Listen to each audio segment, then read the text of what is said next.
Bonjour, bienvenue à tous, bienvenue sur C'est ça Astrologie. Donc aujourd'hui je vais faire un petit épisode 1 sur un petit podcast. Voilà, un dimanche où je pense que pas mal de personnes pourront du moins regarder ma vidéo, enfin écouter plutôt ma vidéo. Voilà, dans ce podcast je vais vraiment parler de qu'est-ce que l'astrologie pour moi.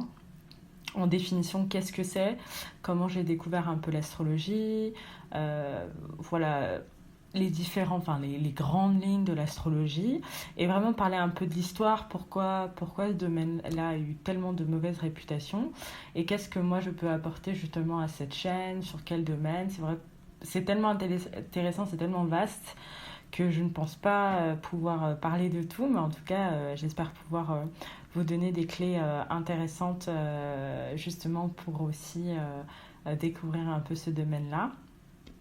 Et je vais enchaîner pas mal de podcasts sur l'astrologie dans la vie quotidienne, l'astrologie et l'amitié, l'astrologie et l'amour bien sûr. Hein. Je pense que sur Internet, vous avez tout. Vous avez pas mal de contenu. Moi, je suis pas du tout, c'est pas du tout le contenu que je vais donner sur cette chaîne. Je vais parler vraiment de mes expériences personnelles. Et c'est avec vos expériences personnelles, enfin vraiment les expériences de la vie, qui sont le plus souvent très véridiques pour beaucoup d'entre nous, qui vont pouvoir, pour moi, faire avancer pas mal de personnes. Les planètes, voilà, l'astrologie, clairement, vous avez l'être humain au centre. Au jour de sa naissance et vous avez l'ensemble des planètes. Et clairement, c'est l'étude des planètes le jour de la naissance, à l'heure de naissance d'une personne. Je pense que dans mon fil, sur mon compte Instagram, je pense que vous avez vu à peu près tout ce que je marquais sur l'astrologie. Donc dès le début, je parlais du thème astral. Le thème astral, c'est clairement voilà, à partir de votre date de naissance, votre jour de naissance, le lieu bien sûr, parce que voilà, la position où vous étiez au moment de votre naissance impacte, hein, que vous soyez en Asie, au Japon, en France ou aux États-Unis, ça va pas du tout être le même fuseau horaire, ça va pas du tout être la même chose, et bien sûr ça va impacter votre jour de naissance, votre heure de naissance et beaucoup de planètes justement. Et donc voilà, c'est l'être humain au centre et c'est l'étude de la position des planètes au moment de la naissance, au moment de la date de naissance, au moment de l'heure de naissance. Donc la position des planètes, vous avez des planètes personnelles, en fait, qui sont les planètes rapides. Il faut se dire que l'être humain est au centre. Voilà, le Soleil est au centre, c'est l'être humain, et vous avez la position des planètes autour. Donc Mercure, Vénus, Terre, pas la Terre, non, Mars, Jupiter, Saturne, Uranus, Neptune et Pluton. Pour certains, Pluton n'est pas une planète, mais pour moi, oui. Donc Pluton est une planète, et donc du coup, voilà, c'est l'étude de la position de ces planètes. Les planètes personnelles, c'est les premières planètes, voilà, Mercure, Vénus, on va dire jusqu'à Jupiter, c'est des planètes personnelles parce qu'elles sont très très proches, je veux dire, de l'individu qui est représenté ici par le Soleil, mais voilà, elles sont très très proches, donc du coup, elles sont plus personnelles que les planètes plus éloignées qui prennent plus de temps à faire une rotation sur elles-mêmes déjà, mais à faire le tour de l'orbite, donc elles sont beaucoup plus lentes, et donc du coup, beaucoup de personnes ont la même position. Quand je parle de position, qu'est-ce que je parle? Je parle bien sûr de la position des planètes en fait dans un signe zodiacal. Il faut se dire que il y a 12 signes, voilà, du bélier jusqu'au poisson. Et en fait, les planètes sont placées dans ces signes-là. Jusque-là, c'est très très simple. Mais avec l'étude de Time Astral, en fait, vous avez chaque personne a ses maisons. Les maisons, en fait, c'est les signes zodiacales, mais en fonction de votre ascendant, en fonction de votre signe, en fonction de la lune et du milieu du ciel, mais surtout de votre ascendant, en fait, et vous allez avoir une numérotation des maisons qui va être différente par rapport à d'autres. Et donc, à partir de là, vous allez avoir cette numérotation différente, et donc vous allez avoir des significations différentes. Donc, votre maison, la numérotation de vos maisons va être différente, la position de vos planètes vont être différentes, ce qui fait qu'il est impossible d'avoir exactement le même thème astral. Vous allez me dire que bien sûr qu'il y a des gens qui peuvent être nés le même jour, au même endroit, à la même heure. C'est vrai, mais il va y avoir Alors ces personnes-là, je dirais qu'elles vont se poser des questions au même moment. Au cours de leur adolescence, au cours de leur évolution, elles vont se poser des questions au même moment, ça c'est clair. Mais il y aura toujours un degré d'une planète qui sera différente, et que ce soit un homme ou une femme, il y aura une différence. Parce qu'il y a aussi le milieu culturel, la société, d'où vous venez impacte aussi. C'est pour ça que je ne veux pas réduire uniquement l'astrologie à l'étude des planètes et c'est uniquement ça, c'est beaucoup plus complexe que ça. Ça vous donne juste une partie de vous-même. C'est pour ça que c'est très personnel et étudier vous-même votre thème astral, je trouve que ça peut être intéressant. Après, vous pouvez trouver quelqu'un qui le fait pour vous. Mais voilà, l'étudier, c'est vraiment intéressant et ça vous aide justement dans votre cheminement individuel. C'est ça. Mais bien sûr qu'il ne faut pas réduire l'astrologie ça et je vais le voir... juste après, quand je vais parler de la mauvaise réputation de l'astrologie qui rentre dans le sujet qu'est-ce que l'astrologie, parce qu'elle a subi de mauvaise réputation, parce qu'elle était réduite justement à des prédictions, de la voyance, alors que c'est un champ totalement différent. Donc c'est pour ça que je voulais vraiment parler de ça. Ça veut dire qu'on ne peut pas réduire quelqu'un uniquement, non seulement à son signe solaire, voilà. Bien sûr que ça va vous donner des tendances et je pense que les êtres humains, nous, on est très sensibles à ça. Parfois, je ne sais pas si vous c'est le cas, mais parfois j'ai l'impression de rencontrer un peu des mêmes types de personnes. C'est très réducteur ce que je dis, mais c'est vrai, c'est ce que je ressens. Et la plupart des temps, vous avez des gens qui vous disent bah non, c'est pas possible, les gens sont différents. Bien sûr, ils sont différents, mais parfois vous avez les mêmes patterns, vous avez les mêmes types de personnes. Et donc du coup, vous vous demandez, ok, c'est vrai que ces personnes-là, avec ce signe solaire-là, ils sont tout le temps comme ça. Et vous avez tendance à faire des cases. Et ça, c'est vraiment humain. C'est très difficile de le contrer, mais je vais essayer de ne pas le faire. Je ne vous cache pas que dans ma vie personnelle, j'ai tendance à le faire aussi, comme tout le monde en fait, parce que vous rencontrez beaucoup de personnes et vous avez des schémas. On est doué pour voir les ressemblances. Et parfois, on est là, cette personne, je sais qu'elle est comme ça. Il faut éviter, mais tout le monde le fait, mais il faut éviter. Et surtout, sur cette chaîne-là, je vais clairement éviter de le faire parce que c'est beaucoup plus complexe que ça. L'être humain, je pense que dans n'importe quel domaine d'études, que ce soit le domaine médical, la chirurgie, la médecine, que ce soit de domaine psychologique ou d'autres domaines, je pense aucun métier n'est arrivé vraiment à comprendre la complexité de l'être humain. Vous avez encore des médecins, des chirurgiens qui ont 20 ans d'expérience et qui se disent, voilà, à chaque opération, tout peut arriver parce que l'être humain est complexe. Alors là, je parle d'un domaine très, très très concret, les organes, le fonctionnement de l'être humain. Mais alors au niveau psychologique, vous n'imaginez pas les recherches qui ont été faites pour comprendre l'être humain, pour comprendre la complexité de l'être humain. Après, moi, c'est vraiment une volonté, je l'ai en moi, j'aime rechercher, j'aime investiguer. Tout ce qui est de l'être humain, c'est un domaine d'exploration pour moi qui est immense. Et je ne pense pas que ma vie, il y a des astrologues qui ont dédié leur vie justement à essayer de trouver des questions et des réponses. Et c'est pas moi qui va arriver et qui va donner toutes les réponses à vos questions, mais je vais essayer d'utiliser cette passion que j'ai au service de permettre aux gens de connaître un peu plus sur leur personnalité, de leur individualité. Et plus vous vous connaîtrez, plus vous serez à même de trouver votre place dans la société dans laquelle vous vous situez. Ça, c'est une conviction que j'ai. Donc pour moi, l'astrologie, c'est quand même basé sur des faits, comme je l'expliquais, c'est la position des planètes le jour de votre naissance. Et donc du coup, c'est des faits concrets. En fait, c'est au XVIIe siècle, si je ne me trompe pas, qu'il y a eu cette dissonance ou cette fracture entre l'astrologie et l'astronomie. Beaucoup de personnes ne le savent pas, mais l'astronomie et l'astrologie, c'était très lié. L'astronomie, c'était vraiment la loi des étoiles. Étudier comment l'univers est fait, les concordances qui se font entre les planètes, comment s'est formé l'univers. Et l'astrologie, c'était plus le discours des étoiles, qu'est-ce qu'elle veut dire, puisque chaque signe astrologique, sa signe zodiacal, en fait, a sa constellation dans l'univers.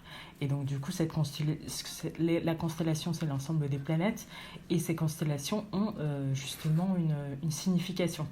Et donc voilà, l'astrologie et l'astronomie, c'était très lié. Et d'ailleurs, tous les astrologues, des plus éminemment connus comme André Barbeau ou autres, ont des connaissances en astronomie. En fait, on se doit d'avoir des connaissances en astronomie. Pourquoi ? Parce que faut savoir, en combien de temps la Lune et le Soleil, la Lune plutôt, Mercure, les planètes dites rapides, Mercure, Vénus, la Lune, font le tour justement du zodiaque, ou même le tour de l'orbite en général.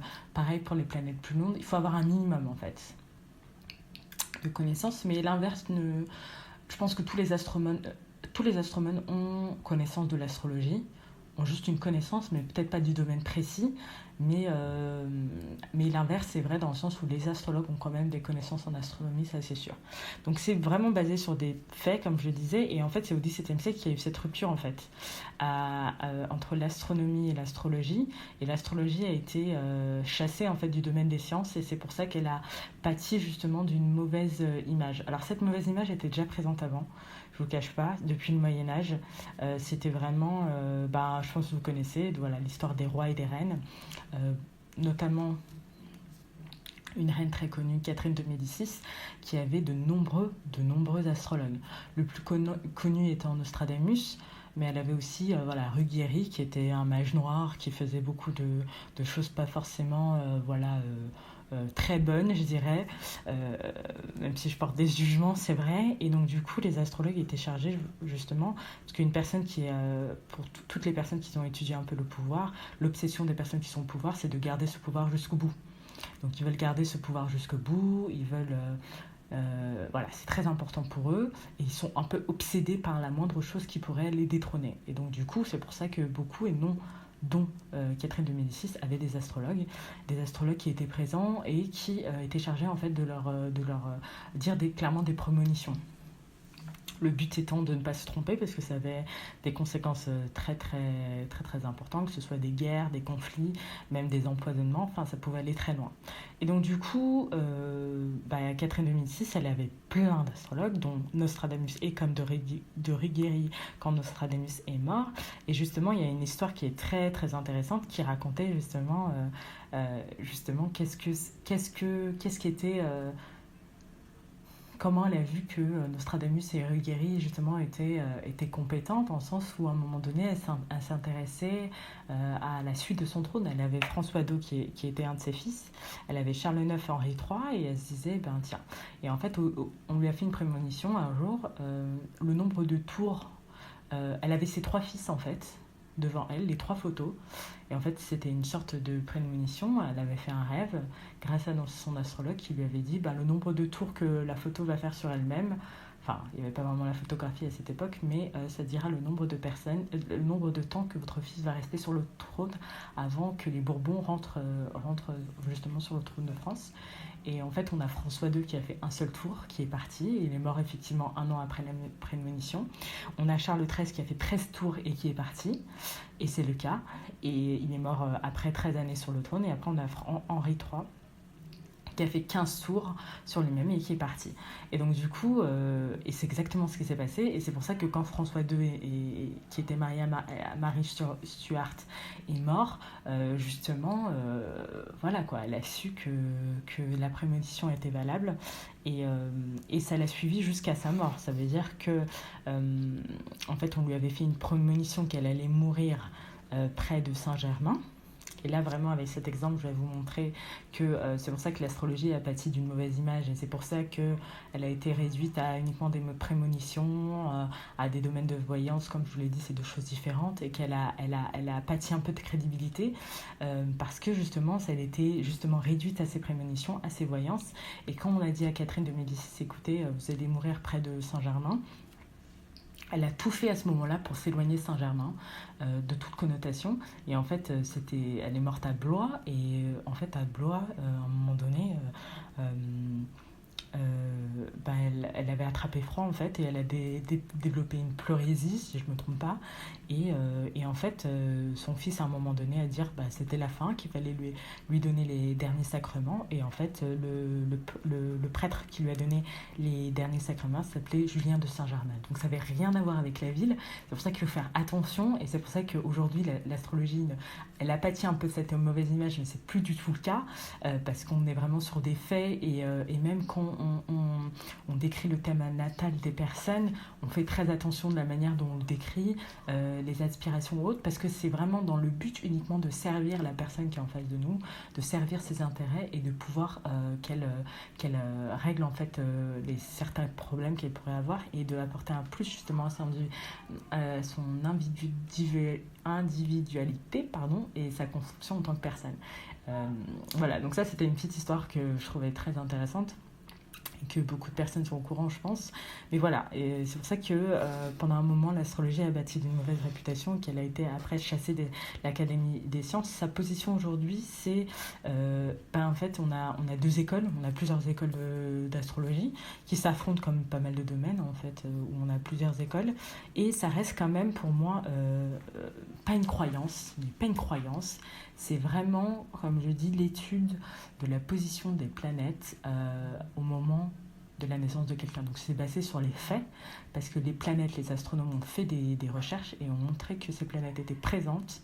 Et donc du coup, voilà, c'est basé sur des faits, ça peut pas être une croyance. Et en fonction de l'expérience de chacun, en fait, vous pouvez voir si c'est concret ou pas pour vous, parce que la plupart des gens qui me disent moi je suis vraiment pas là pour convaincre les gens.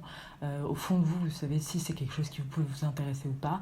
Comme je le dis, surtout sur mon compte Instagram, je le marque, ça peut être un outil pas uniquement de développement personnel, j'aime pas trop cette tournure, mais un outil pour vous permettre d'évoluer, de grandir, de comprendre les différentes appréhensions que vous avez de la vie, des problèmes que vous avez, et permettre de vous connaître mieux. Encore une fois, plus vous vous connaissez, plus vous serez à même d'avoir votre place au sein de cette société. Il y a des gens qui atteignent 50 ans, 60 ans, ils n'ont toujours pas trouvé cette place. Et pour moi, le plus vite vous trouvez cette place au sein de la société, le plus vite vous pouvez contribuer à celle-ci et vous vous sentirez beaucoup mieux. Ça participera à votre bonheur, ça c'est sûr. Et donc du coup, comme je disais, c'est basé sur des faits, mais on est quand même sur un domaine qui est concret, quoi. L'analyse des planètes. Cette position des planètes, je termine sur ça parce que c'est intéressant. Donc, comme je vous dis, c'est la position des planètes dans les signes zodiacales, la position des maisons aussi, la numérotation des ceci et aussi les angles formés entre les planètes. Parce que les planètes bougent, certes, mais elles résonnent entre elles. Chaque planète a ses significations et par rapport à l'angle, ce qu'on appelle en astrologie les aspects, vont vous permettre de justement avoir une compréhension vraiment importante de la planète. Ça veut dire que la planète est présente dans votre signe zodiacal, ça veut déjà dire quelque chose, mais l'angle qu'elle va former en résonance avec les autres planètes vont vous dire encore plus sur votre personnalité. Donc c'est vraiment un domaine d'approche qui est vraiment concret, qui est vraiment complet, dans le sens où il y a différentes choses à analyser. C'est pas uniquement le système astral, c'est pas uniquement votre signe solaire, l'ascendant, la lune, et ainsi que le milieu du ciel. C'est vraiment plus complexe que ça. Et voilà, c'est la position des planètes, la position des maisons et les résonances entre les planètes. Donc j'espère que ce premier podcast vous a intéressé, j'espère que ça vous a éclairé un peu sur ce que l'astrologie, l'histoire un peu. J'ai pas fait toute l'histoire de l'astrologie, je pouvais pas, sinon ça allait durer 2-3 heures, hein. C'est pas mon but, mais j'espère que ça vous a apporté pas mal de questions. Je pense que le prochain épisode, je vais parler justement de pas mal des planètes. Et je vais essayer de parler de sujets assez communs à tous, hein, que ce soit l'amitié, l'amour, la carrière professionnelle ou autre, sur mes expériences personnelles, pour pouvoir vous apporter un peu plus de contenu et de contenu sur l'astrologie, et pour vous que vous puissiez poser aussi des questions. Voilà. Vous pouvez me suivre justement sur cette chaîne CC Astrologie. Vous pouvez mettre un pouce vers le haut et donc, comme je dis, me suivre pour de prochaines vidéos. Merci, bye.